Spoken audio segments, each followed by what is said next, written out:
안녕하세요. 리본카 전현빈입니다. 지금 제가 나와 있는 곳은 리본카 일산 지점이에요. 요즘 들어서 막 전기차가 캐즘존이다, 뭐 아직은 시기상조다, 뭐 이러면서 여전히 인기 있었던 하이브리드 자동차들이 더 막 인기 있어지고 막 그런 시대가 되는 것 같더라고요. 그래서 하이브리드 자동차들이 지금도 굉장히 잘 나가고 있는데 그 중에서도 특히나 어떤 카테고리들이 제일 잘 나가냐면 준중형 SUV, 중형 SUV 이런 카테고리에 있는 자동차들이 정말 인기가 많더라고요. 그래서 오늘은 그 많고 많은 인기 있는 준중형 하이브리드 SUV들 중에서도 토요타에서 나온 라브4, 기아에서 나온 스포티지 하이브리드 이 두 가지 차종을 엔진부터 전장 재원 마지막으로는 현재 가격 근황이 어떻게 되어 있는지 자세하게 한번 비교해 보면서 과연 이 두 차종 중에 나는 어떤 차를 사면 좋을지 그런 것까지 한번 알아보도록 하겠습니다.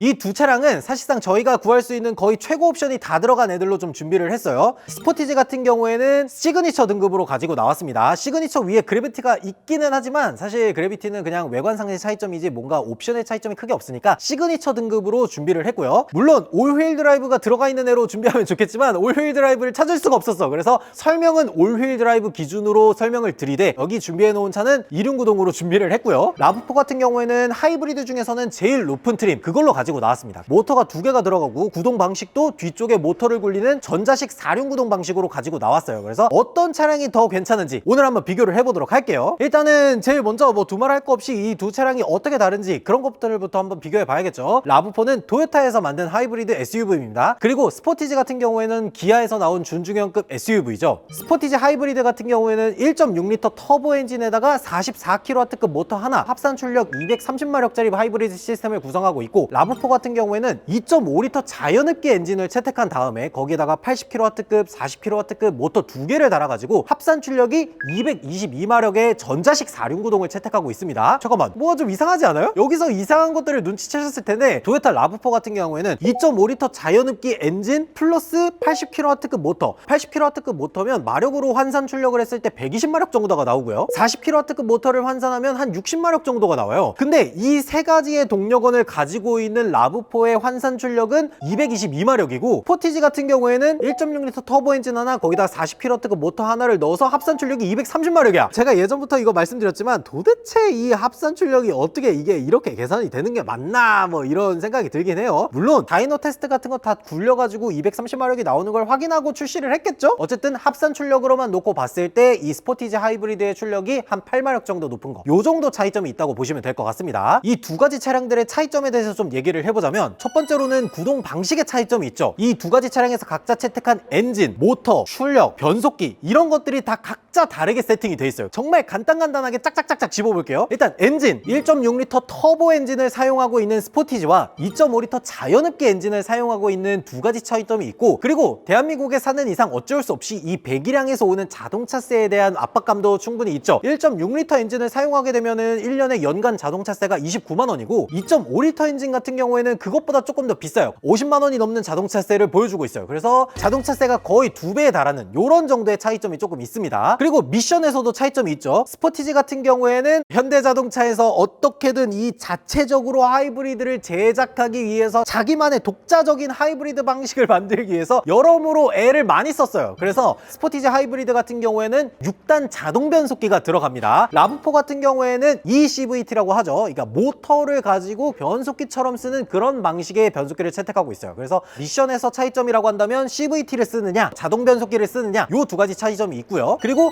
하이브리드에서도 방식의 차이점이 소폭 존재하죠. 스포티지 하이브리드 같은 경우에는 보통 모터를 하나만 씁니다. 거기에다가 4륜 구동 방식을 채택할 때 디퍼런셜을 넣어서 후륜의 바퀴를 굴리는 그런 방식을 채택하고 있어요. 라브4 같은 경우에는 조금 다르죠. 모터를 두 개 씁니다. 물론 전륜 구동 같은 경우에는 80kW짜리 모터 하나만 넣지만 후륜 구동까지 돼 있는 E4라고 하죠. 모터로 후륜을 걸리는 올휠 드라이브 차량 같은 경우에는 모터가 두 개가 들어갑니다. 그래서 80kW짜리 하나, 40kW급 모터 하나 두 가지가 들어가요. 라브4는 옵션을 최대한 높였을 때 모터가 두 개가 들어가고 출력도 굉장히 높은 모터를 사용하고 있다면 반면에 스포티지 같은 경우에는 44kW급 모터 하나 이렇게만 사용하고 있다는 게 좀 큰 차이점이라고 얘기를 할 수가 있을 것 같아요. 또 중요한 거 하나라고 하면은 뭐가 있겠어요? 연비 차이점이 있겠죠. 스포티지 하이브리드 같은 경우에는 전자식 4륜 구동이 들어갔다는 전제하에 리터당 15.2km가 나오고 라브4 같은 경우에는 리터당 14.1km의 복합 연비가 나옵니다. 둘 다 올휠 드라이브 기준으로 했을 때 얘기예요. 그래서 두 가지의 차이점이 한 1km 정도가 나오는데, 사실 이 하이브리드의 복합 연비는 이게 공인돼 있는 게 사실 믿기가 조금 애매하죠. 왜 그러냐면 보통 운전해보시면 아시겠지만 공인 복합 연비보다 훨씬 잘 나와요. 스포티지 같은 경우에는 저희가 직접 서울 부산 뭐 장거리를 뛰어보진 않았지만 주변 분들 얘기를 들어보면 보통 한 19에서 20km대가 나온다고 얘기를 하고, 라브4 같은 경우에는 저희가 실제로 월미도에서 속초까지 왕복으로 600km 뛰었을 때 풀투풀 실연비를 체크했을 때 연비가 18km/L가 나왔습니다. 사실상 두 차량 다 연비면에서는 굉장히 뛰어난 효율을 보여준다 라고 보시면 될 것 같습니다.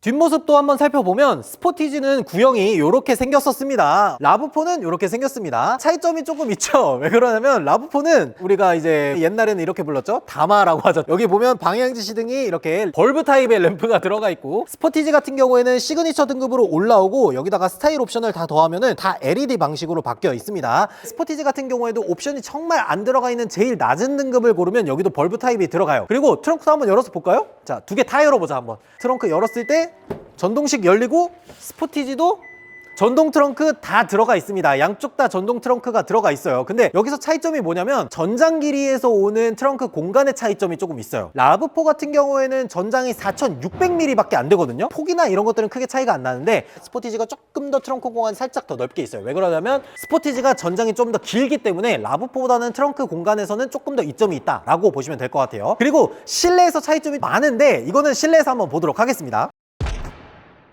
자, 먼저 라브4를 탑승했으니까 한번 시동을 걸어보도록 할게요.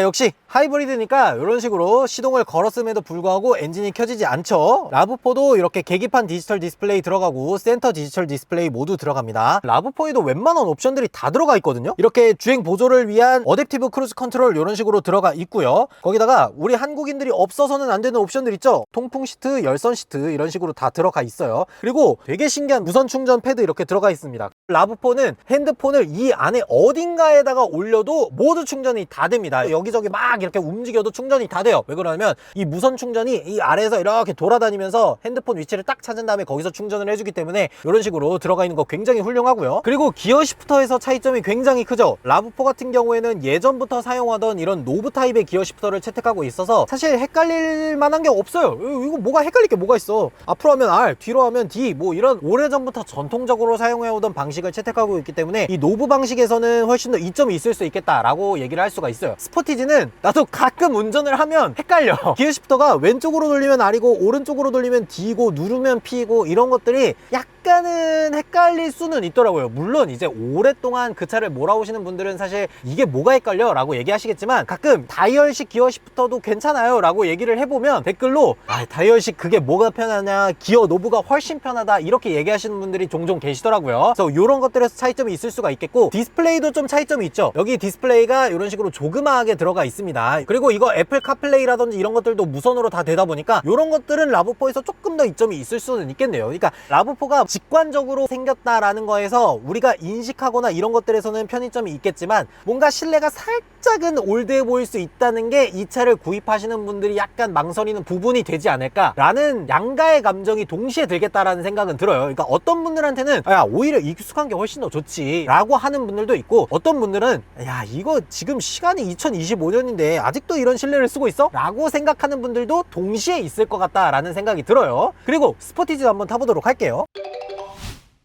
자, 시동 한번 걸어보고, 역시 좋아. 스포티지 딱 탔을 때에는 뭔가 확실히 많이 변해 있죠. 일단 디지털 디스플레이, 이런 계기판 디스플레이 이런 것들이 모두 다 연결이 돼 있는 커브드 시스템으로 되어 있고요. 그리고 공조장치도 많이 다르죠. 공조장치도 이런 식으로 전환형 공조장치를 사용하고 있습니다. 그리고 열선 통풍 뭐 이런 것들은 그대로 다 들어가 있는데, 제일 큰 차이점이라고 하면 이 다이얼식 기어 시프터죠. 그리고 주행 보조 기능도 스포티지는 다 들어가 있습니다. 근데 요즘 신형 같은 경우에는 HDA2 버전이 들어가지만 구형 같은 경우에는 HDA1 버전이 들어가요. 그러면서 자동 차선 변경이라든지 이런 기능들은 따로 지원을 하지 않습니다. 개인적으로는 스포티지라든지 라브4라든지 뭐 옵션적으로만 둘이 정확하게 놓고 봤을 때 어떤 것들이 극단적으로 더 좋다라고 얘기하기는 살짝 애매한 것 같아요. 그러니까 하나하나만 놓고 비교를 해보자면 스포티지가 뭔가 살짝 더 좋은 느낌이 있기는 하거든요. 근데 여기서 가장 중요한 거는 이 두 차량의 가격 차이가 얼마나 나는지, 그게 제일 중요하잖아요. 그건 내려서 말씀드리도록 할게요. 그래서 이 스포티지랑 라브4 이 두 차량의 근황이 대략 어느 정도 있는지 그게 제일 중요한데, 보통 보면은 이 스포티지 같은 경우에는 신차 출고가가 대략 한 4,200, 4,300, 그러니까 시그니처에다가 전자식 4륜구동 들어가고 거기다가 옵션 몇 가지가 더 들어갔을 때 보통 한 4천만 원 초반 정도의 형성이 돼 있습니다. 근데 라브4 같은 경우에는 사실 선택할 수 있는 옵션이 그렇게 없죠. 뭐 2륜구동 하이브리드냐 4륜구동 하이브리드냐 그리고 PHEV냐 요 정도밖에 선택할 수 있는 게 없습니다. 그래서 저희가 준비한 거는 어쨌든 거의 하이브리드에서 끝판왕이라고 할 수 있는 5천만 원짜리 신차 가격을 가지고 있는 라브4고요. 두 차량의 신차가가 보통 한 800만 원 정도가 차이가 납니다. 두 차량이 연식이 한 2년 정도 지났고 주행거리도 한 3만 킬로 정도 됐을 때 이 차량들의 가격이 대략 어느 정도가 되냐면, 라브4 같은 경우에는 야 이게 진짜 가격이 이게 맞나 싶어. 왜 그러냐면 현재 가격이 4천만 원 초반입니다. 그러니까 한 4천 한 100만 원 정도가 되는 것 같더라고요. 그리고 스포티지 같은 경우에는 4휠 드라이브 들어간 시그니처 등급으로 했을 때 한 3천만 원 초중반 정도가 되는 것 같습니다. 그러니까 보통 한 3,300에서 3,400 요 정도를 왔다 갔다 하는 것 같더라고요. 한 1,000만 원 정도가 감가된 거잖아요. 어이 잠깐만, 아무리 신형이 나왔다고 한다고 한들 현대기아 하이브리드인데 1년에 500만 원씩 까지는 게 맞나?